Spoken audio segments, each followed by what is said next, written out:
Bonjour à tous, aujourd'hui je vous propose une vidéo pour vous montrer qu'avec les formes exponentielles, on peut retrouver les formules trigonométriques et on va s'intéresser aux formules avec pi sur 2 moins x. Alors les formules, il faut les connaître parce que ce sont les formules qui permettent, celle-là, de transformer un cosinus en sinus. Je les rappelle rapidement. Un cosinus pi sur 2 moins x, c'est tout simplement sinus x. Et sinus pi sur 2 moins x, c'est cosinus x. Alors on peut graphiquement illustrer ceci parce que quand on est sur le cercle, donc on va prendre un arc de cercle ici, un arc de cercle du cercle trigonométrique. Si vous prenez un angle, eh bien x, pour placer pi sur 2 moins x, c'est assez simple. Vous partez donc sur l'axe vertical et vous enlevez ici le même angle que vous aviez ici. Ça nous donne pi sur 2 moins x, parce que pi sur 2, c'est 90 degrés. Alors, ça correspond à une symétrie axiale avec l'axe qui est la première bisectrice du plan. Donc ici, entre ces deux angles, ici et là, vous avez tout simplement donc une symétrie axiale.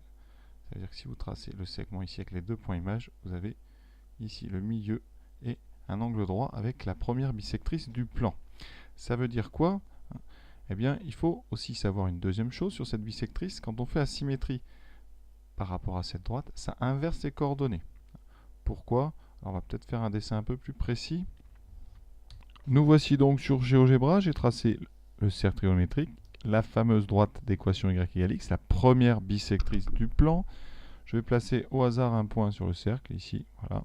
Donc ça sera mon point d'argument, dont l'affixe est d'argument x. Et je vais placer son symétrique par rapport à cette droite d'équation y égale x. Alors les symétriques, on les trouve là. Symétrie axiale. J'indique le point et l'axe. Et donc voici mon point B'. Alors je vais tracer les segments. Donc ici, segment B' jusqu'à l'origine. Voilà, on mettra peut-être un petit peu de couleur pour que vous y voyez bien. Et vous voyez, on va montrer, je vais tracer une figure, vous allez reconnaître ce que c'est tout de suite. Voici ma figure avec ici un polygone à quatre côtés qui est un carré. Alors pourquoi c'est un carré? Alors c'est assez simple, on regarde juste ici les coordonnées. Ici vous avez donc, c'est le point B, ça sera donc, on va dire x. Ici, donc xb pour ne pas vous perdre. Ici yb. Comme c'est à droite d'équation y égale x, eh bien le point que vous avez ici, eh bien son abscisse et son ordonnée sont égales, donc là en bas on retrouve yb.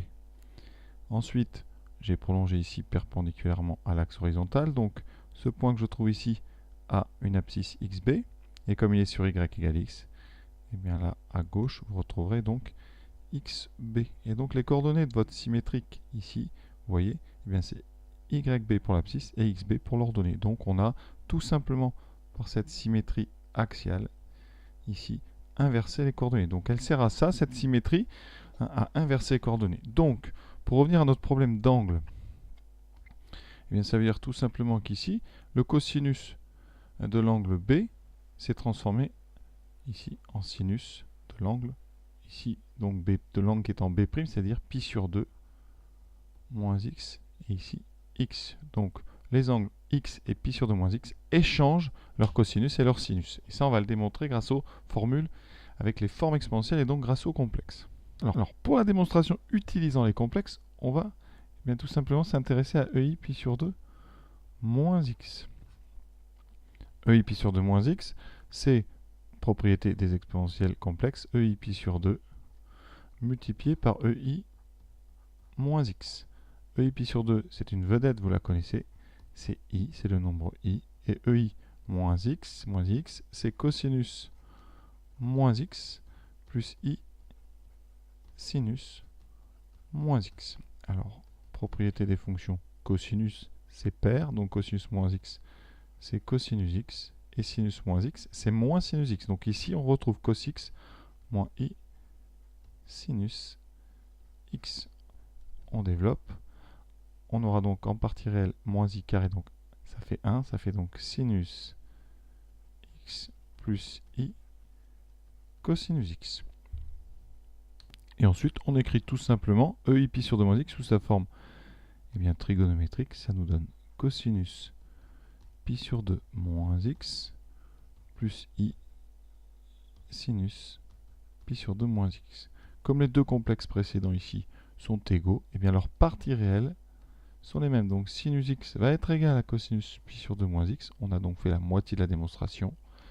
Et cosinus x, la partie imaginaire, va être égale à la deuxième partie imaginaire. Et vous venez de montrer tout simplement que cosinus pi sur 2 moins x est égal à sinus x.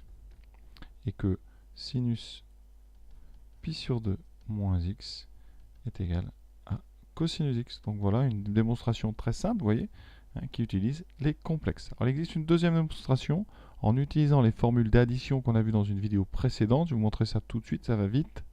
Donc voilà ces fameuses formules ici de soustraction. Et on va poser a égale pi sur 2 et b égale x. Ça donne cosinus pi sur 2 moins x égale donc à cosinus pi sur 2 cosinus x plus sinus pi sur 2 sinus x. Alors, il faut savoir que cos pi sur 2 ça fait 0.